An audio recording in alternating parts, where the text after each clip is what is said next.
Қайырлы күн достар, сізбен бірге Дәметкен. Бүгін сіздерге 5 минутта дайын болатын лаваштағы омлет рецептімен бөлісейін деп отырмын. Ыдысты алып, ішіне 2 жұмыртқаны жарамыз.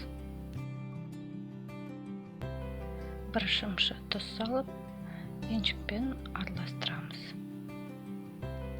1 асық қасықпен сүт құямыз. Мен алдын ала табағымды күнбағыс маймен жағып, қыздырып қойдым.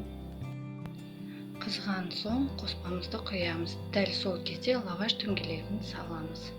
1 минуттай қуырамыз. Лопаткамен аударып, омлеттің үстіне майонез жағамыз.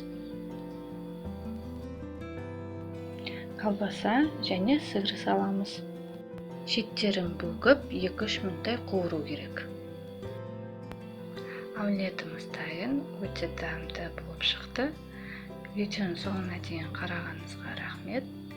Менің каналыма жазылып, лайк қойыңыз. Ас болсын.